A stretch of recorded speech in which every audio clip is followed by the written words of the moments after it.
The redesigned turbo promised for Lewis Hamilton's Ferrari ahead of Zandvoort is not actually arriving at Zandvoort this weekend, but is instead confirmed for the following race at Monza.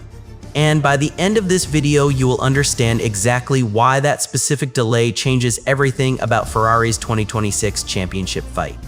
Multiple technical reports have now explicitly corrected the timeline, stating that the ADU02 power unit step will not be at Zandvoort, but will arrive at the next race, meaning the Dutch Grand Prix is set to receive a completely different aerodynamic package while the engine solution waits in Maranello.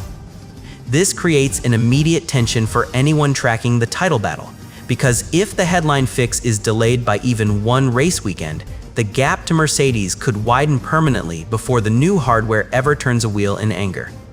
So what exactly is Ferrari bringing to Zandvoort if not the turbo, and can a floor update alone keep them competitive while they wait for the real power solution?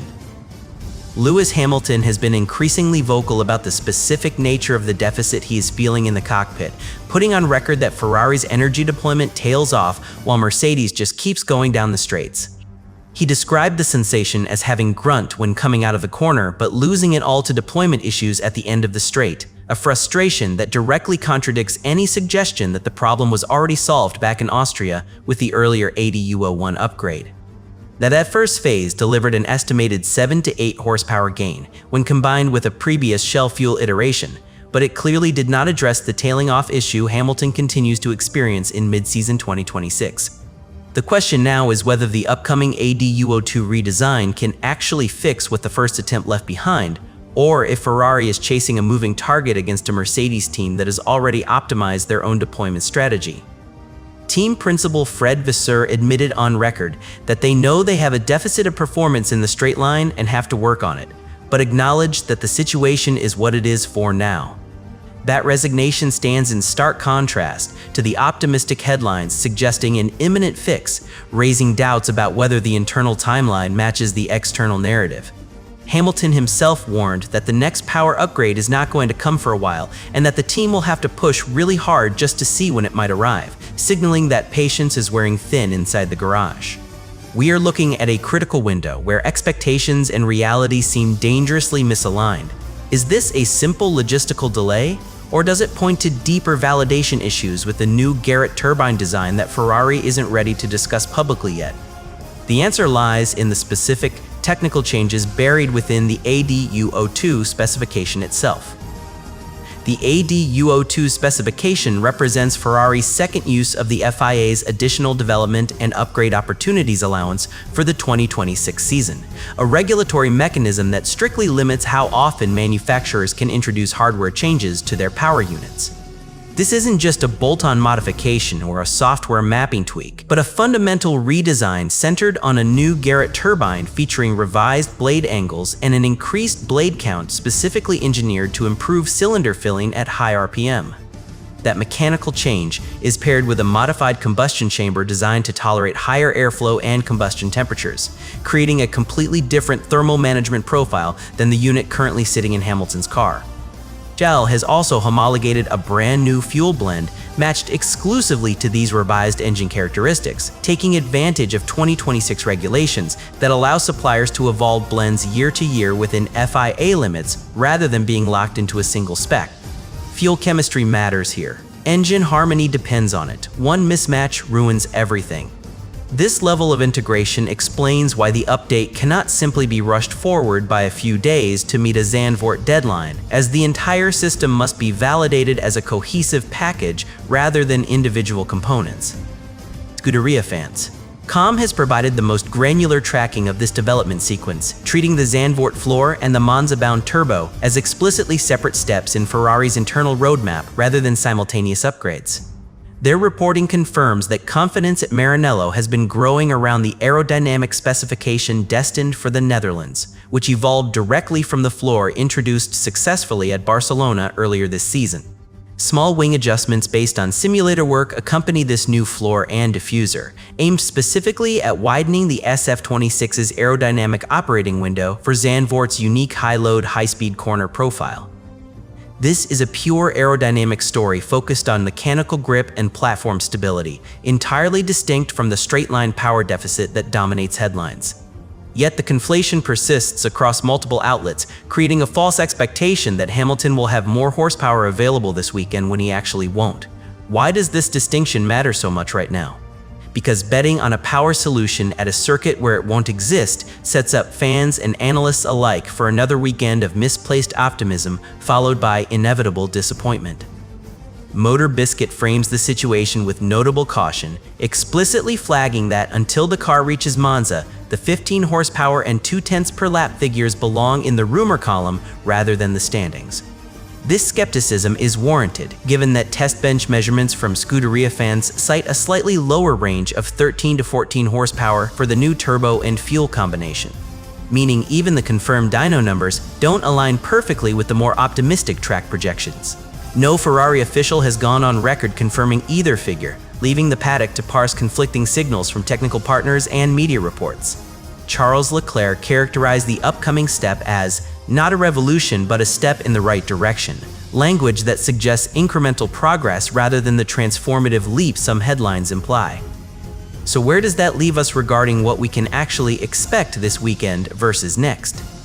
The narrative needs to shift from anticipating phantom horsepower at Zandvoort to evaluating whether the aerodynamic updates can buy enough time to keep Ferrari relevant before the true power fix arrives at Monza. Picture this for a second. You are driving at 200 miles per hour, feeling the surge of hybrid power push you forward out of a slow corner. And then suddenly that invisible hand on your back just lets go while the car next to you keeps accelerating for another 300 meters. That is the exact physiological frustration Lewis Hamilton has been describing to engineers and media throughout the 2026 season, a sensation that goes far beyond simple horsepower deficits and strikes at the fundamental drivability of the SF26. His comments via Planet F1. "Calm were not vague complaints about general pace, but precise technical observations that Ferrari's energy deployment tails off prematurely while Mercedes maintains consistent output through the entire straight-line phase."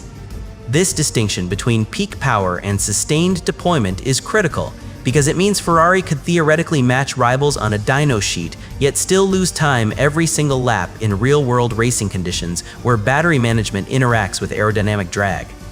The driver feels abandoned. Trust erodes instantly. Confidence follows suit. When Hamilton says they have to look at why and how to improve that specific tailing off behavior, he is identifying a problem that no amount of conventional engine tuning can solve without addressing the underlying energy management architecture. This deployment issue has become the defining storyline of Ferrari's 2026 campaign, first documented when Fred Vasseur admitted on record that the team knows they have a deficit of performance in the straight line and must work on it. Yet acknowledging the problem and solving it have proven to be vastly different challenges, especially as rival teams like Mercedes have already optimized their own hybrid strategies to avoid the exact cliff edge behavior Hamilton describes. The 7 to 8 horsepower gain from the ADU01 upgrade deployed ahead of the Austrian Grand Prix was a genuine improvement, but it addressed peak output rather than the deployment curve itself, leaving the core complaint unresolved heading into the summer break. Data shows the gap persists. Lap times confirm it. Qualifying suffers most. What makes this particularly difficult for Ferrari is that deployment characteristics are influenced by factors ranging from battery state of charge algorithms to MGU, K-harvesting maps, all of which interact with the combustion engine's torque delivery in ways that are notoriously difficult to simulate perfectly. Track reality exposes simulation gaps. Engineers scramble for answers. Weekend after weekend passes. The fact that Hamilton continues to raise this issue publicly suggests internal solutions have not yet met his threshold for acceptable performance, creating pressure that extends beyond the garage and into the broader championship narrative. With Ferrari trailing Mercedes by 72 points in the constructors' standings heading into this portion of the season, every lap lost to premature deployment cutoff compounds the damage at circuits where straight-line speed determines overtaking opportunities and defensive positioning. The Zandvoort floor update may improve cornering stability, but it cannot recover the 10th surrendered when hybrid assistance fades early on the main straight approaching Tarzan. This is where the separation between the immediate aerodynamic fix and the delayed power unit solution becomes more than academic. It defines what kind of race weekend fans should actually expect. Can better downforce mask a deployment weakness on a track with limited straights, or will Mercedes simply exploit the same vulnerability regardless of Ferrari's mechanical grip improvements? The answer depends entirely on whether Zandvoort's unique layout happens to minimize the exposure window for Ferrari's unresolved energy management problem, or whether it merely shifts where that deficit manifests on the timing screens. Remember how this all started, with the confirmation that the redesigned turbo promised for Lewis Hamilton's Ferrari ahead of Zandvoort is actually destined for Monza, not the Dutch circuit. That specific delay exists precisely because the ADU02 hardware fix involves far more than swapping a single component. It requires integrating a redesigned Garrett turbine featuring an increased blade count and revised blade angles specifically engineered to improve cylinder filling at high RPM. This mechanical change targets the exact top-end breathing deficiency that causes deployment to tail off when the engine needs sustained airflow most, addressing the root cause rather than masking symptoms through software mapping alone. The modified combustion chamber accompanying this turbine can tolerate higher airflow volumes and elevated combustion temperatures, creating thermal headroom that simply did not exist in the previous specification. Shell's newly homologated fuel blend was developed in parallel to match these revised characteristics, ensuring chemical energy release aligns perfectly with the new hardware's demand profile across the entire rev range. Precision matters here. Tolerances are microscopic. Failure is binary. Under 2026 regulations, fuel suppliers can evolve blends year to year within FIA limits, which is why Ferrari and Shell could pair a fuel change with a hardware change rather than running the same spec all season and hoping software compensation would bridge the gap. This level of integrated development explains why Motor Biscuit explicitly warns that until the car reaches Monza, the 15 horsepower and 0.2 per lat figures belong in the rumor column rather than the standings. Test bench measurements cited by Scuderia fans show a slightly lower range of 13 to 14 horsepower for the combined turbo and fuel specification, suggesting that even confirmed dyno numbers carry uncertainty when translated to actual track performance. Charles Leclerc's characterization of the step as not a revolution but a step in the right direction reflects this reality. Incremental gains from genuine hardware changes take time to validate under race conditions where variables like tire degradation and fuel load interact with power unit behavior in ways no test bench can fully replicate. What's really on the line here is whether Ferrari's methodical approach to solving the deployment problem will ultimately prove more sustainable than rushing an incomplete package to Zandvoort just to satisfy external expectations. If the ADU02 delivers its projected gains at Monza, the delay becomes a strategic masterstroke. If it underperforms like the Miami upgrade package that reportedly produced aerodynamic instability instead of the projected 0.3 gain, then patience transforms into wasted opportunity. Championship points do not return. 72 points is a mountain.